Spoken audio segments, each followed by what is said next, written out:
dais guests, and most distinguished audience. As I'm not going to be reading a speech, I am speaking extemporaneously. Nevertheless, I'm recording my own speech. Experience teach me to do that. I must start out from the beginning in saying, many people have asked me, is it possible for white people to teach black studies? And I have said, hell no.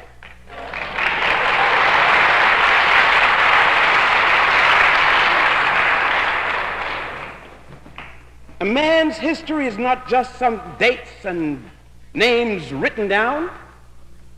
History has emotion in it. And history is interpretation of events passed by. No white man can interpret my history for me, just as no Irishman will accept the interpretation of Irish history by an Englishman. Many people, whenever I start to speak about my slavery and my enslavement, I always hear that the Jews were enslaved, as if the Jews were somebody else than me. But if they said some Europeans call themselves Jews, then I know what they're talking about. So already you could see why I have to tape my own speech. Because I know the governor will hear about it in the morning, probably tonight. And most of us here look like niggers. That's what they call us, PhDs or not. And some of us are going to differ with us because we need the endorsement of somebody else to tell us when we write our history correctly. But I say, including Wayne University, that when the African Studies Department remains separate from the Black Studies Department, that's a damn shame. How are we going to have a Black Studies Department and don't have the African Department under the Black Studies Department? When it is in Africa, Black Studies started. You got black because you came from Africa. And for those of you who are going to tell me about your Blackfoot Indian mama,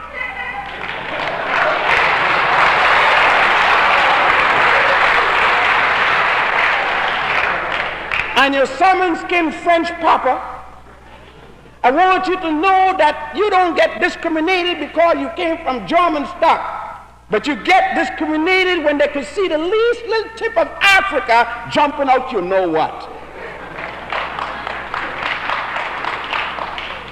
And it is that part that I'm going to deal with to show you that it is nothing to be ashamed of, and secondly, that there would be no European out of this cave if it wasn't for that same Africa. I start out by saying there is no such thing as Greek philosophy. When a university speak about Greek philosophy, they're a bunch of damn liars. And it goes to anyone that would say, anyone, black or white, that would say there's such a thing as Greek philosophy, then I say that sucker didn't read. Who are the so-called Greek philosophers, and when did they start with Greek philosophy? The first of the Greeks that we're to hear of that's supposed to have had any kind of education is Homer. And we're to hear of African civilizations, and that's using that word with quotation marks, thousands of years before there was a Greece. Even before that land was called Pyrrhus, Pyrrhs. We are told that there was some guy called Hippocrates, and he was the father of medicine. How the hell could Hippocrates be the father of medicine? And we find him taking an oath to Imhotep, the great African whom he called Escalipsus. Imhotep lived more than 2,000 years before the birth of Hippocrates. And yet, Hippocrates is the father of medicine. The same damn nonsense we heard again with Herodotus. Herodotus, they say, is the father of history. How could he be the father of history? And the first time we hear of Herodotus, he's on his way going to Egypt to get his education in history.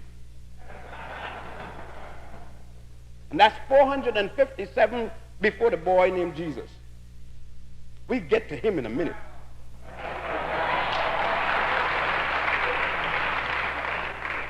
I hope you ministers got a strong heart. But that same Herodotus, the professors in the various university quotes, but they do not quote Herodotus book 2, because Herodotus book 2 states this, and I am going to quote. He said, the Colchians, Ethiopians, and Egyptians got thick lips, broad nose, woolly hair, and they are burnt of skin. Man, he was talking about soul brothers and soul sisters.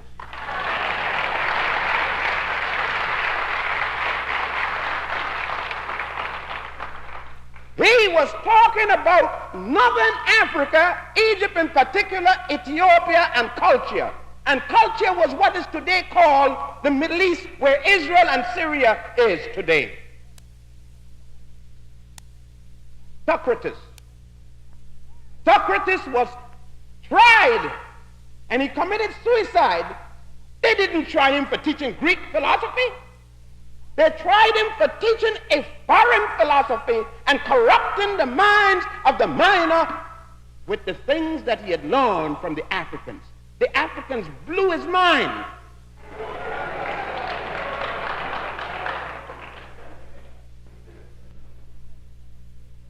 What they're talking about, here's Plato.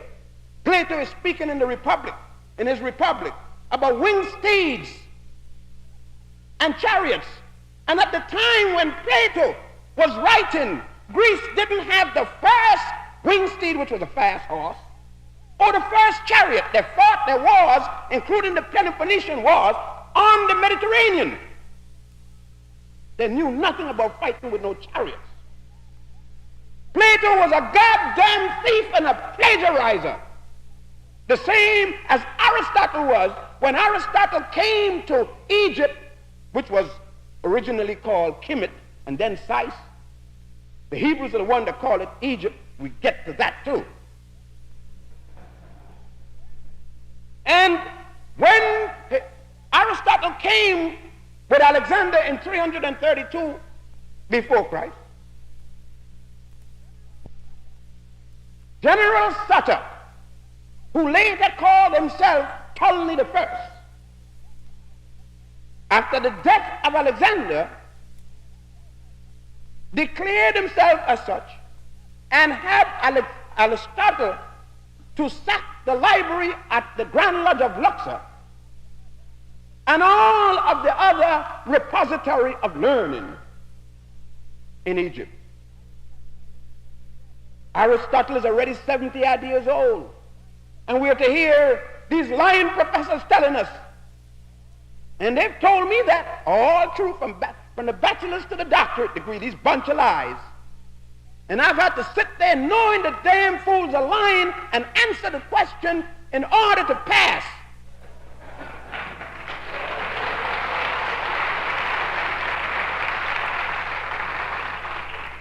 Man, I'm not sorry young black people blowing up these damn buildings when they tell them that junk.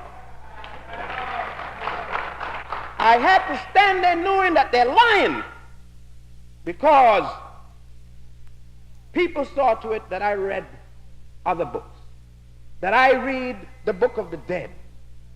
My father saw to it that I read Man and His Gods. My father saw to it that I read the Osirian drama, the Papyrus of Andy. Those things that I'm naming to you exist before there was the first Jew in the world, before Adam and Eve was made by man.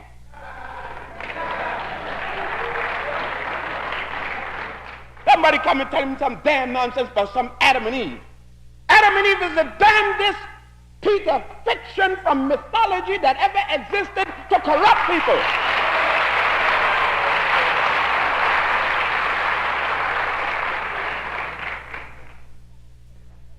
Same type of thing that told you, and you go to church every day to hear some chicken-licking minister get up there telling you some damn nonsense about some guy named Ham.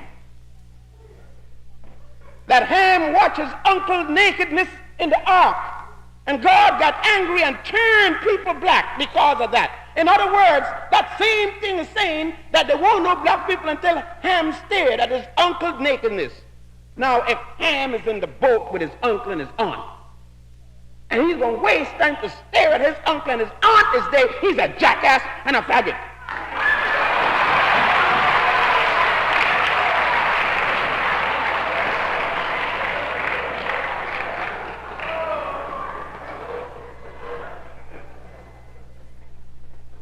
This piece of nonsense that have been perpetuated on black people for so long continue to be the basis upon which we rest our hopes.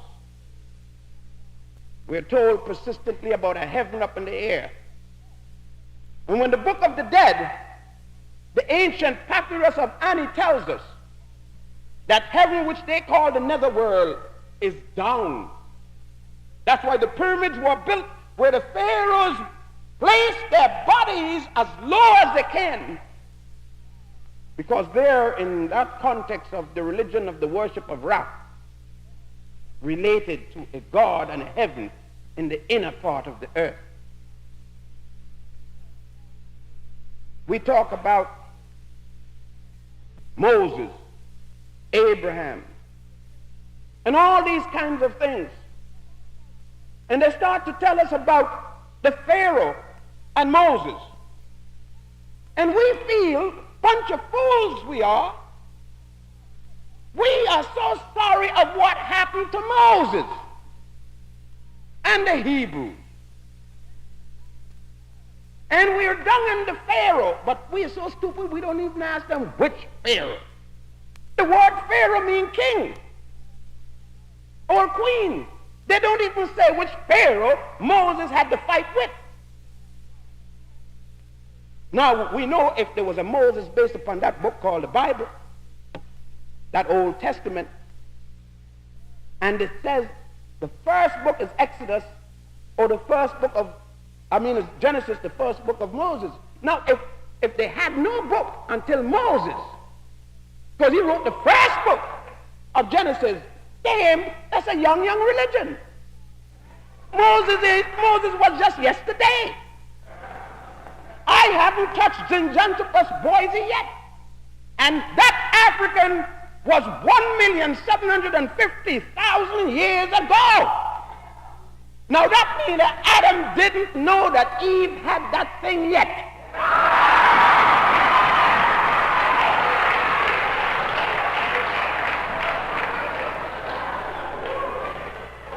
Look at that stupid Adam.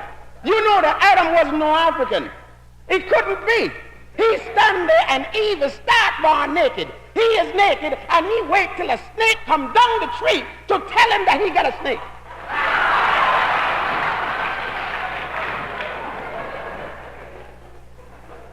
Man, and that's some, and I bet they were talking that nonsense all day long today. And you paid money to hear that minister talk that jive.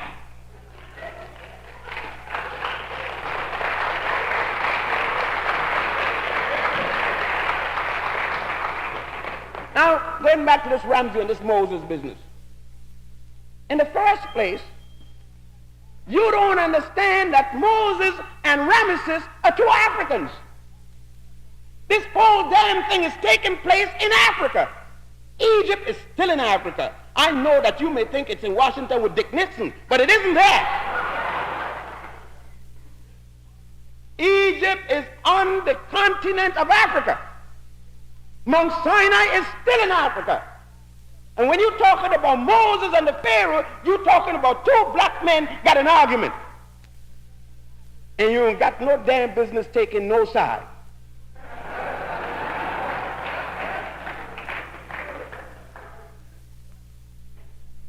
But if you've got to take a side and you say you believe in the Bible, then you've got to take the Pharaoh side. Moses was charged with what? The same book told you that Moses killed the Pharaoh's soldier. Now you're talking about law and order. And Moses broke the law. He killed the Pharaoh soldier. But whose law? God didn't give Moses no the 10 Commandments on Mount Sinai yet. And yet there's a law against murder. Somebody lying. Because they said that the 10 Commandments came when God gave Moses the 10 Commandments on Mount Sinai. That's a damn lie. There were laws against stealing before Moses reached Mount Sinai. Before Moses' mama, great-grandmother, 10 times removed, there were laws against stealing.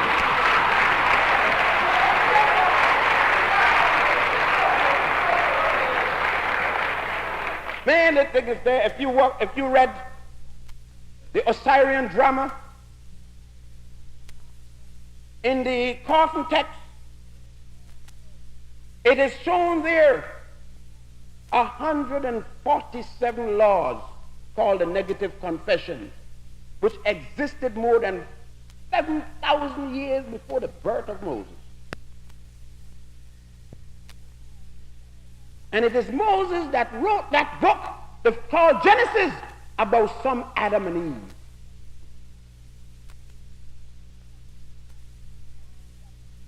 We find that Ramesses II, who Moses is supposed to have the argument, reigned in the year 1298 to 1232 before Christ. That would make them quite young people when you're talking about African history.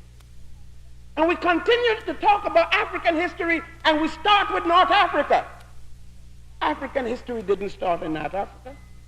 It started around the Great Lakes of Africa. That's the Central East Africa. The pyramids got larger and larger as you went north and when you went south. From Mwanza, Nyanza. This last name that I just called Mwanza, Nyanza. You know it. Named after a corrupted English reprobate called a queen, Victoria. Who the hell give Victoria a lake in Africa? To name a lake after that wench. Victoria was worse than Adolf Hitler. She had more Africans killed than Hitler dreamt of that they were Jews. But no. You get white professors who tell you in the school, you got to answer it different. You got to answer that the British brought civilization to the Africans. That the Africans were waiting until the British come to bring. Oh, when the Romans captured the British, when Heraclius captured the British, he said them suckers were so stupid he couldn't even make slaves of them. No, I didn't write that. They wrote that themselves. So if you're going to blame anybody, blame them same white professor in their university. And talking about they bringing civilization to the Africans. Let's get the record straight. The Europeans did not come to West Africa until 1430 when the Portuguese arrived there. But we were in Europe as conquerors. See, my name isn't just what somebody just told you. My name is also Hannibal Barca. And I went in there in the Second Punic War. My father is Hamilcar Barca. And we took the whole of Sicily in the First Punic War. That's why Italians don't like me. Because I went in there and really darkened them up.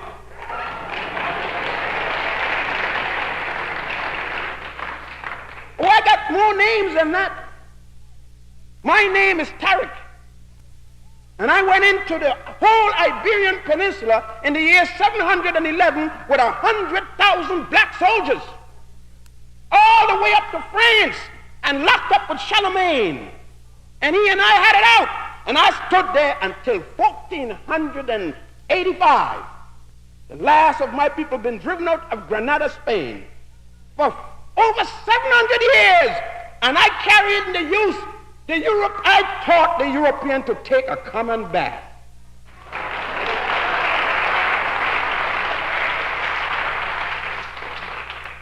You don't need to let me tell you, go read some European books that is testifying to it. Stanley Lane Poole wrote the very best book called The Moors in Spain. James Soames wrote another book called The Coast of the Barbary. And in those books and others speak about the common bath that the Africans brought in from Mauritania.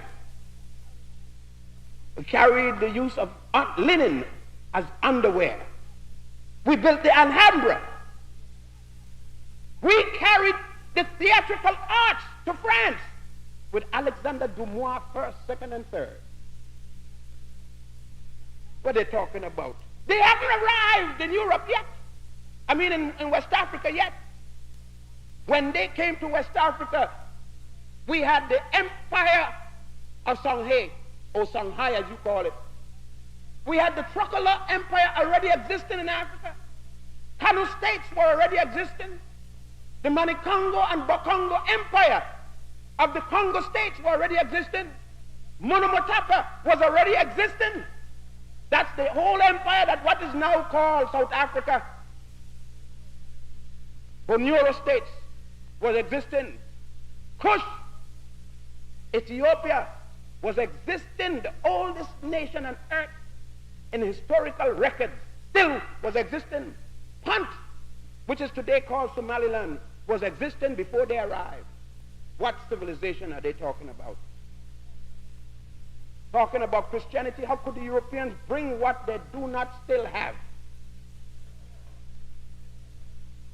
And when they're talking about Christianity, it was Constantine the Great in the 4th century that made Europe a Christian nation.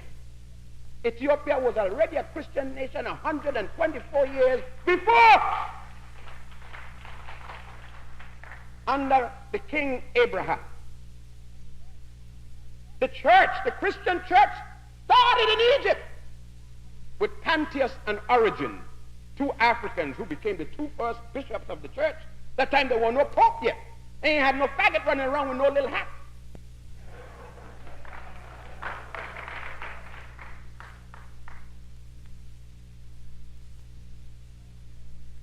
Who made the church, the Christian church?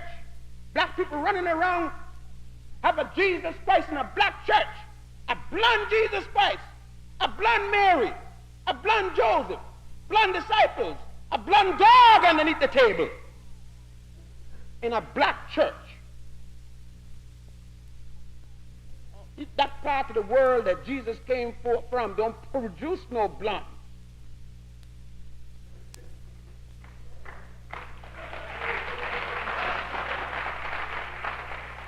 If you blonde when you get there, in 3 months' time, you look like a chocolate cake.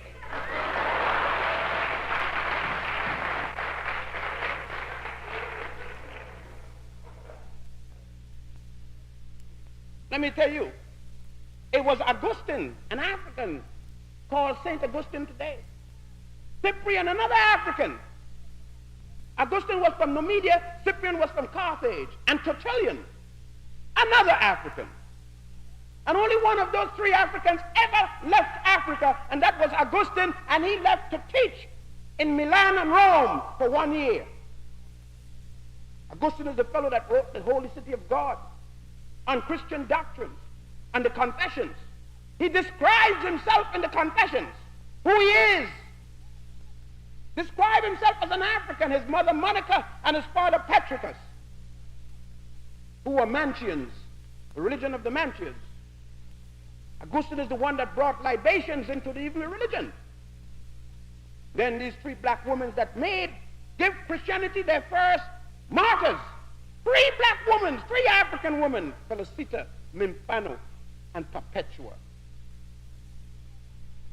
The North African church existed long before there was a church in Rome. This damn nonsense about Peter built a church in Rome. Man, these crackers can lie.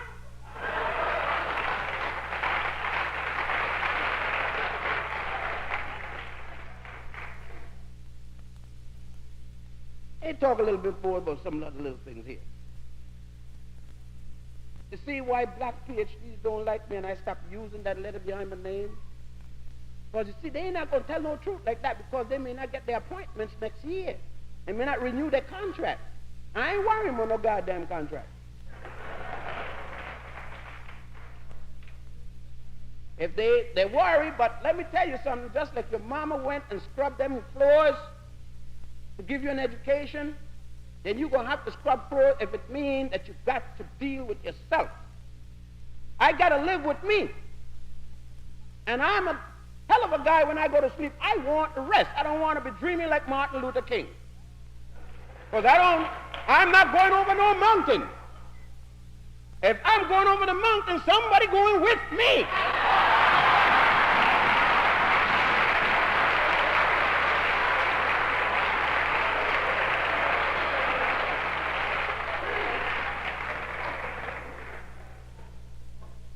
I'm the most violent, non-violent creature you have ever seen. You mess with my woman or my money, and you see how non-violent I could be.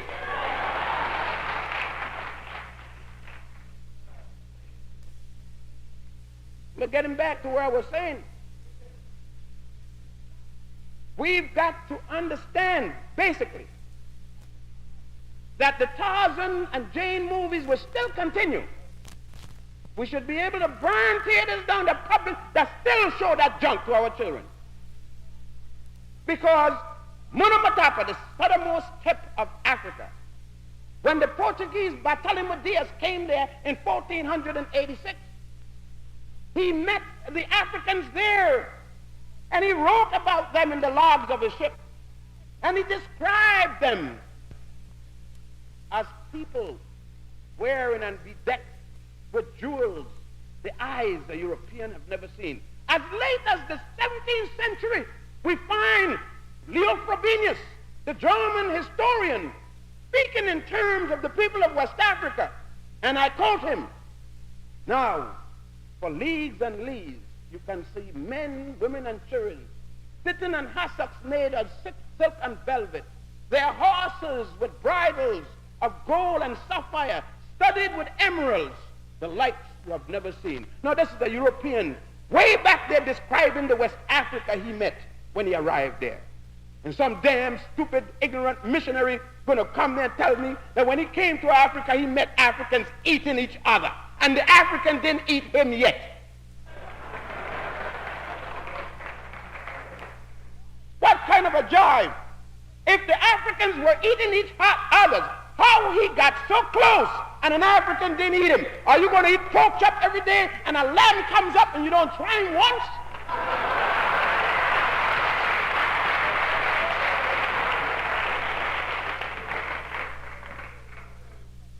No, but always remember when I started out, I said that no white man could teach black history.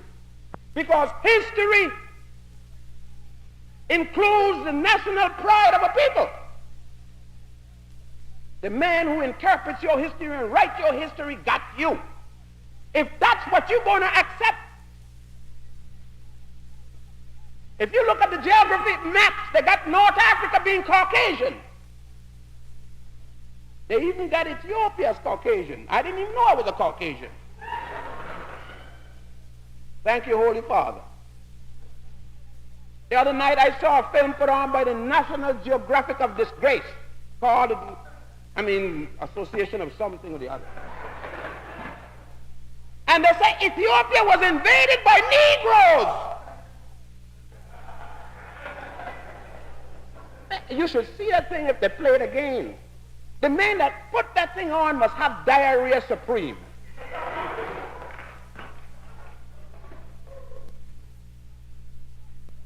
How could a man with any kind of hair, black people fighting all over the place, and he still got the nerves to put that thing on TV in 1970? You know some places that they had a revolution going, he would have never put on nothing else. That's why I tell you, there ain't no revelation yet. You're getting warm. You're getting your minds together. That's about all. Because if there was a revolution, he has put on his last film.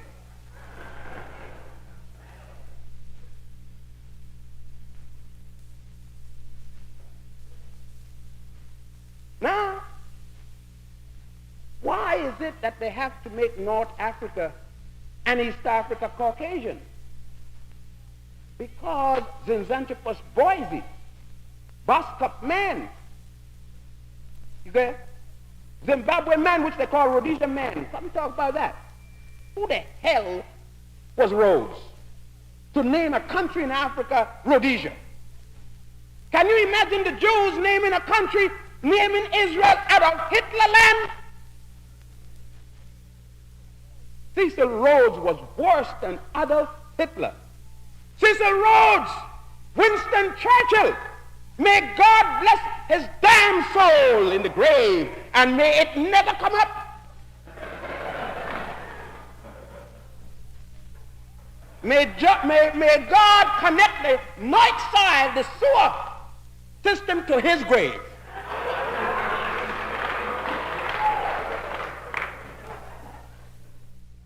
And the same for de Gaulle. And the same for Lincoln.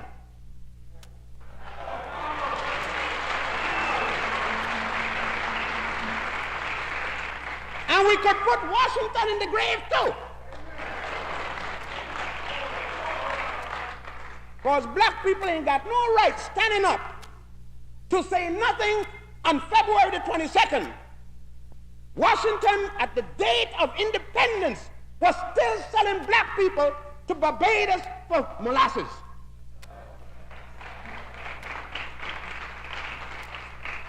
Every man that signed the Declaration of Independence was a slaveholder, including Thomas Jefferson. When the flag went up, it did not go up for black people. It went up for one Englishman fighting another Englishman. It went up for the English in America.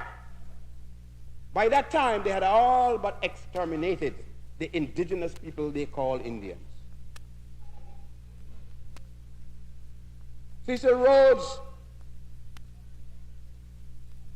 turned the African southern end of the continent into a sea of blood for the riches of himself and England. Cecil Rhodes was no different than Leopold, no different than any of the robber barons of the Americas who joined in with Stanley, Henry Morton Stanley, and Leopold II. Those men who brought about the Berlin Conference, which was held in November the 11th, 1884 to March the 15th, 1885, discussing how they're going to carve up Africa into the political geopolitics that Africa is now. A subsequent conference which was called by Leopold after they had given to Leopold the entire Congo as his personal estate. The United States government of America was a party to the Berlin Conference that helped to cut up Africa. And when we talk about the church, and when I talk, you may figure that why is he so angry? He is so emotional. Any black person that don't have no emotion, you're damn dead.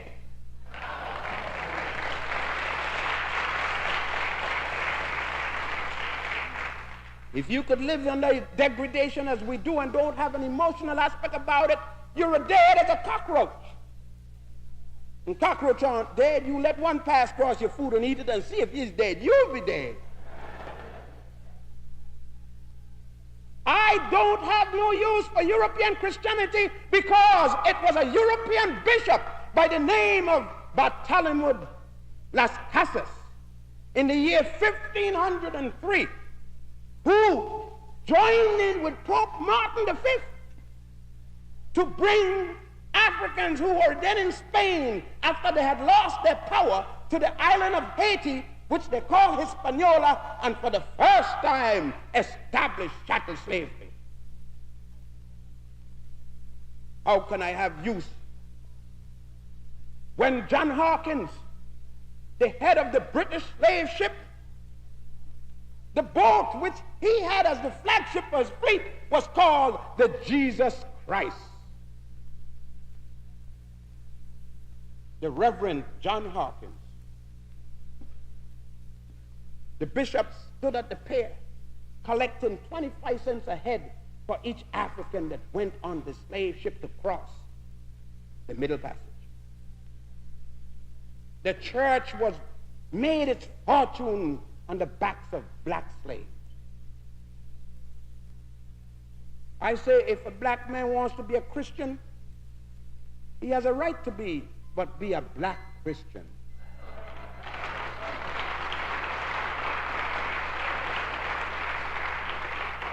With a black Mary and a black Jesus. Don't tell me about no God. Jesus didn't have no color. If he didn't have no color, how the hell they saw him? And Mary was no virgin. Ain't no damn way no virgin gonna get pregnant by an angel that ain't got a penis.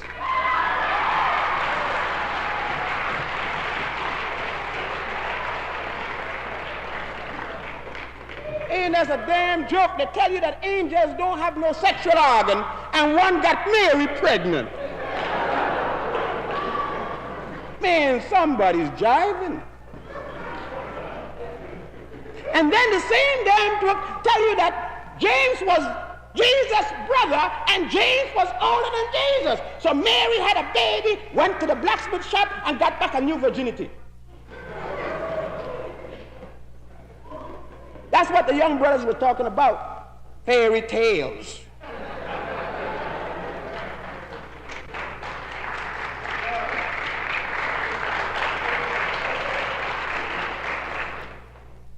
And brothers, don't worry about it.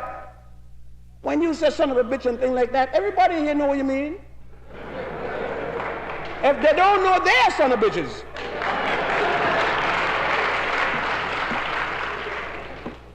I told you, people with PhD, when they drink too much whiskey, get inebriated.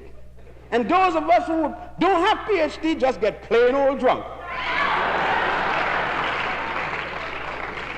Had a friend of mine up at Cambridge, and the sucker was so glad he could speak the King English to the extent to which he did. Came and told me one morning, Joe, decipher this. Extricate the quadruple out the vehicle, come unto me in the morning, I shall compensate thee. I say, oh, you said, you sucker, you. Is that I must take out a goddamn horse out the carriage and come in the morning, you're going to pay me for it. I says, if I take the car out the horse tonight, you're going to pay or you're going to die. See, now all that nonsense about extricate the quadruple out the vehicle. Huh? Now that's a brother that's trying to show off his training. There's a difference between being trained and being educated.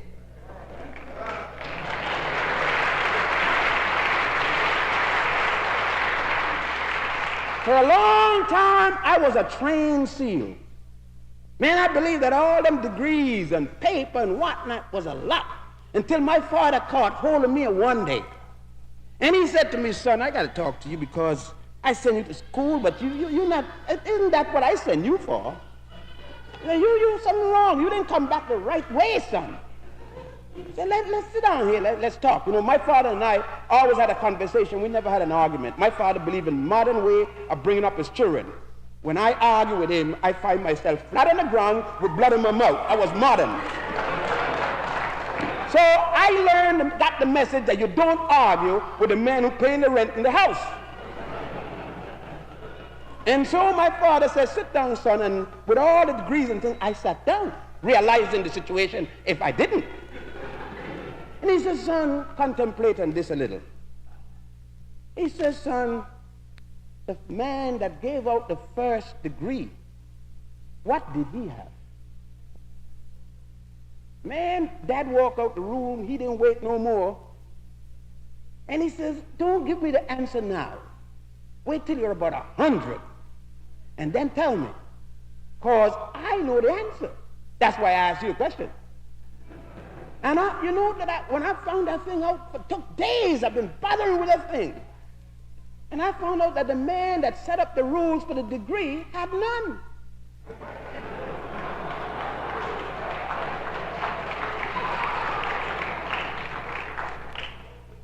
So I found out then that you could become educated without a degree. But going through the formalized education is an easier way. It's not the only way. Because most of the PhDs I know need to go to first grade and come up again. Because they look no different to me than trained seals. What good if you get all that training and you cannot apply it to your individual situation? What good is it if you go to an institution where you're one of 3 black students out of 40,000 and you come trying to implement a white society value into a black one? What good? I see a bunch of black ministers talking some damn nonsense about illegitimate children. That sucker should be shot with doo-doo.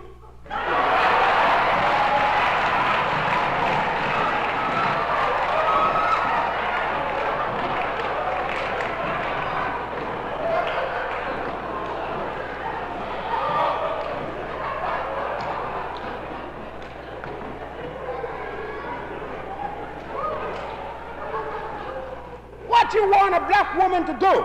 She don't have enough money for divorce. They didn't have no abortion in those days. She couldn't afford contraceptives. You wanted to plug up her vagina?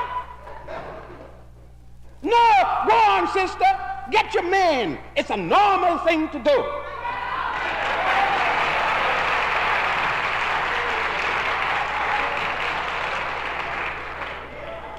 You're going to be some Puritan. The Puritans came here and all mess up the Indians with that jive. Ain't nothing wrong with sex. That guy Paul, some woman got hold of Paul and blew his mind. And he hated women and brought that nonsense into religion. The sex is bad. Look how the book started out. Adam and Eve got some sex going for them. And God, who said, let us make man, God had his old lady with him. And God is going to get mad because Adam and Eve suck it to each other. Now, how the hell are you going to have children if they didn't suck it to each other? God is man, and then he says to her, go do it again, go multiply. And then you can tell some woman, some young 22-year-old woman, husband in Vietnam for the army, she must stop having sex because her husband in Vietnam fighting for somebody else. Now, if he's stupid enough to leave that young, strong, healthy, vibrant woman to go fight for somebody else, she got a right to give it a run all.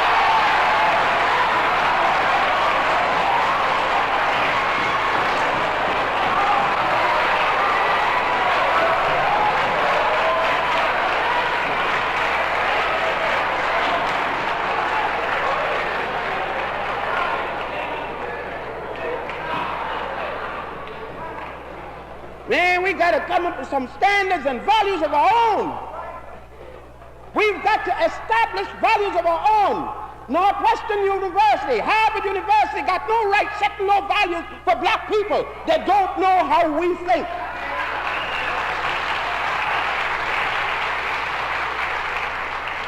We are going to set our own morality, our own standards, because we have our own particular problems and situation, and it isn't the same as the whites in America.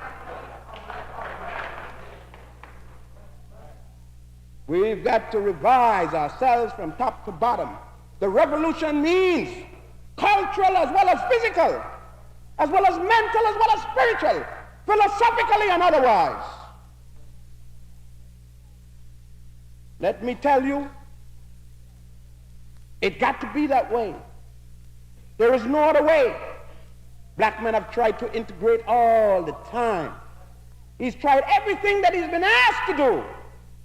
And he didn't come here in slavery for the first time. That's another damn lie.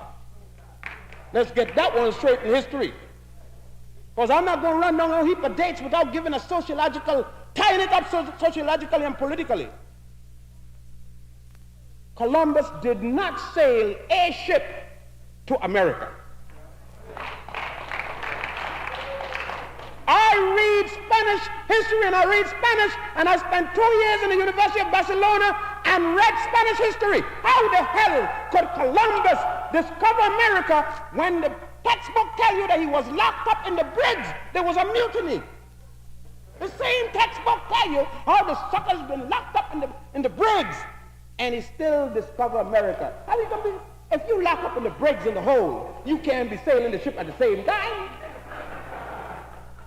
Pietro Alonso Nino, the captain of the Santa Maria, who was the admiral of the Moorish Navy when the Moors still ruled Spain, which was up to 7 years before Columbus was given the ship. He was in charge of it, with Pedro Alonso Nino in charge of the navigation.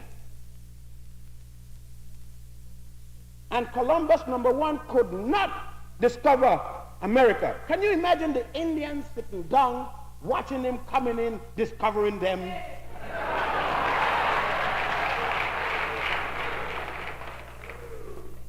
Man, it's the way that history is twisted. Cortez comes to the Aztec country, which is now called Mexico.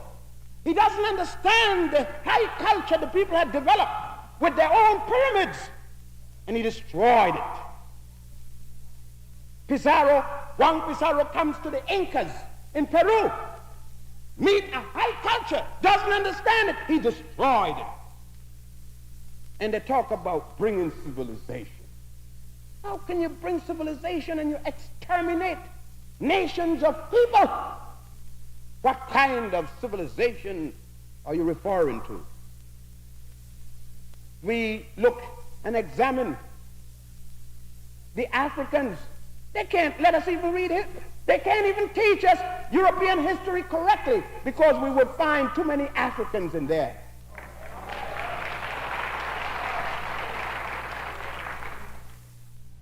Let me just point out some of the reasons why they don't want to let black studies be on its own, because we will start talking about Emperor Septimus Severus, the African who became emperor of all Rome. That include Ireland, Scotland, Wales, England, Germany, France, Spain, Greece. Talk that talk, Joe.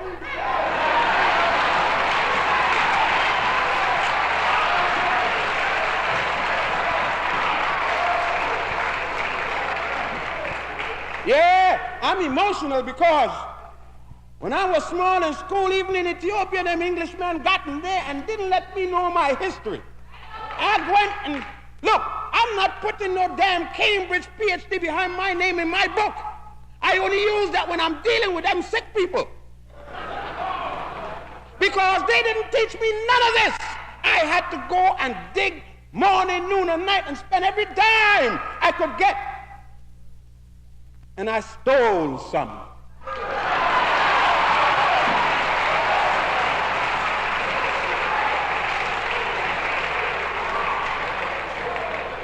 And if I get in the bank in Michigan, I will steal more. I have no scruples. 40 acres and a mule don't pay me for the slavery, the enslavement of my ancestors. That's no promise for me. You can never pay. Fort Knox, it only got the beginning of what they owe me. I don't know what they owe you.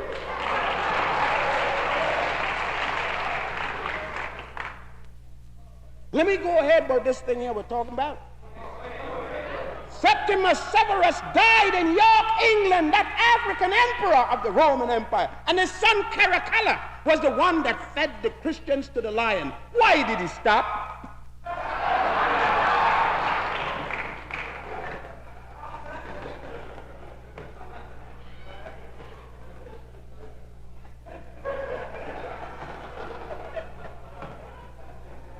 Man, look, I'm going to run you down something here. Two little things going to show you why they can't let you control this history book.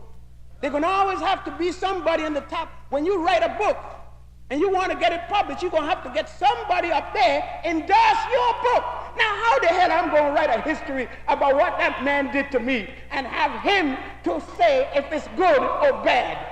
Oh, no. I mean, let me talk about the damn thing I'm going to talk about. See, sometimes this thing gets me kind of a little heated, you know. Now, you see, I'm going to show you why they make you believe that black people ain't black, because you'll find some black people saying, well, since we came to America, we ain't black because with slavery and all that, we had white parents and white this and white that and all that. Yeah. But if they still stay white in Europe and they had black parents and black parents and black parents and they still white, let me tell you, even the Queen of England is a nigger.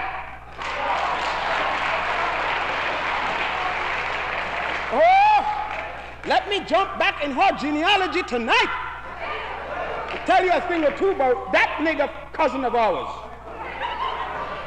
It would seem that history said, I know some of you who got the Queen as relative too, I hope you don't get very sad because I'm upsetting much of your apple cart tonight, but that's the way it is. Now, it would seem that history says that there was a fellow by the name of Alessandro de' Medici. And Alessandro de' Medici was the reigning Duke of Italy. See? Florence. Now, who was Alessandro de' Medici? He was the son of Cardinal Constantine. Now, that got you all shook up already. How could the cardinal have a son? You know, it ain't long that they stopped sucking it to women all over the place. And they still do it. Ask some of the sisters. Now, this Cardinal Constantine became Pope Constantine also. Well, his woman, not his wife. Hear them talking about morality? The cardinal's woman, a black woman, another man's wife. Man, don't trust them guys telling you about morality. As soon as they tell you about morality, take your right leg and slap it together, because that guy is the same guy coming after your wife. And if you ain't got a paper for the woman, you know he ain't gonna worry about you at all. Now, Cardinal, so we established, number one, Anna, this black woman, from Ethiopia, that soul sister. And this white cardinal got this boy, Alessandro de' Medici. You see a picture of him in Blackman of the Nile. I got a good picture of him there, taken from his own, the palace that is now a museum. And Alessandro de' Medici married, listen to this now, this black boy marries the daughter of the Emperor of Austria. This black boy and the daughter of the Emperor of Austria had 14 children. Strong black boy.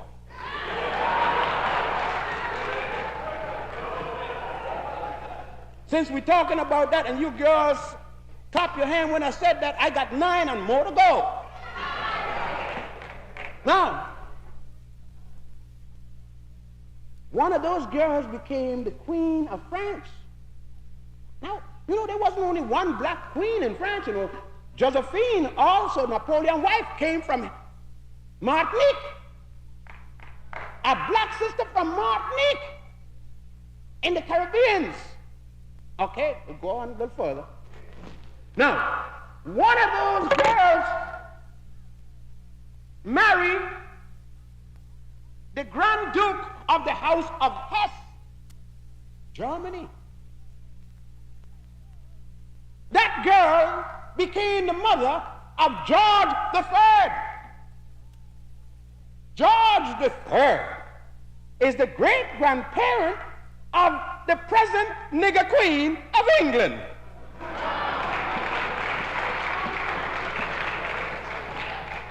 We got our family in the strangest places. I think Dick Nixon better check his records very close.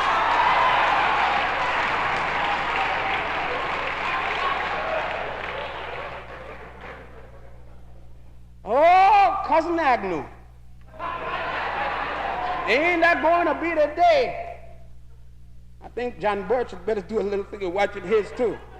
I have to check him up soon. Because you know 100,000 black men that Hannibal carried in there, another 100,000 that Tarik carried in there, then the Emperor Septimus Severus carried a lot of them up to England and Ireland and Scotland. Don't talk about what the Egyptians and the Ethiopians carried into Greece when they captured that.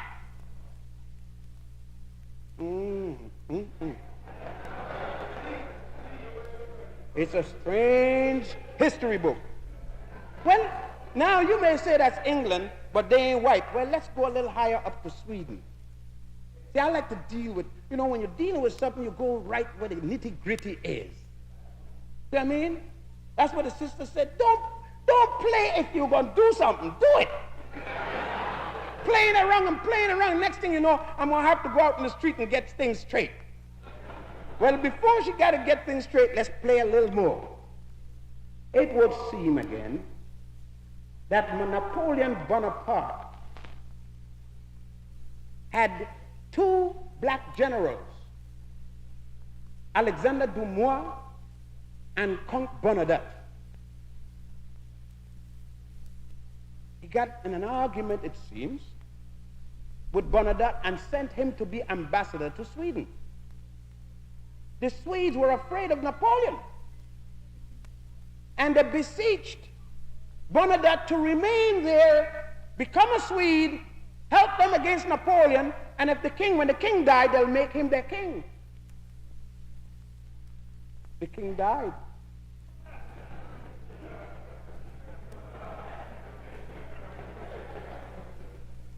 The king had no heirs. This black man became king. He was still strong. Took on the princess. Slapped 15 babies to that princess. And them children are still on that throne. Man, Lord, we even got blonde niggas. Well.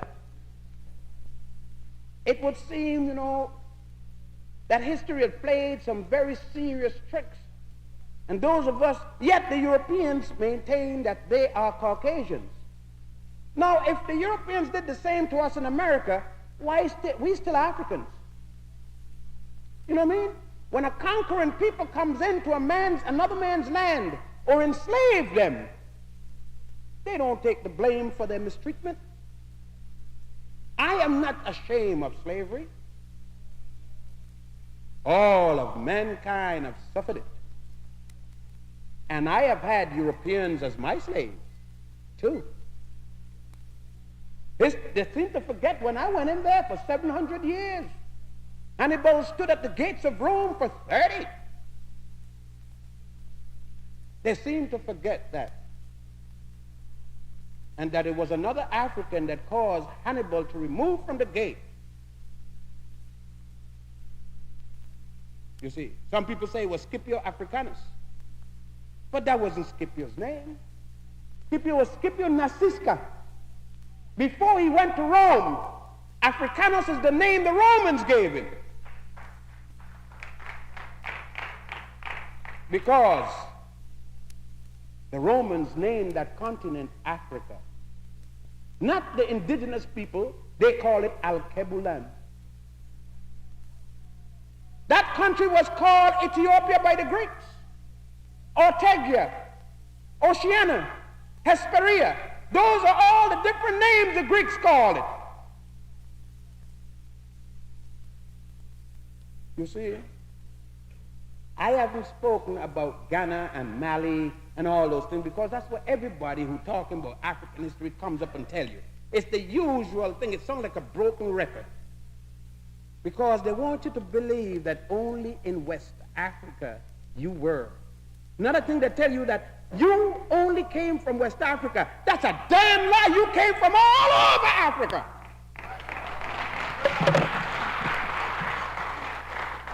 The slave ports, the shipping ports, notoriously called factories, were primarily on the West Coast, but they brought you from all over.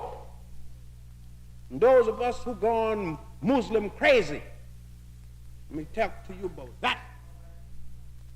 You've gone from the fire to the frying pan. And you mean you're going to still get your behind burnt, maybe a little slower.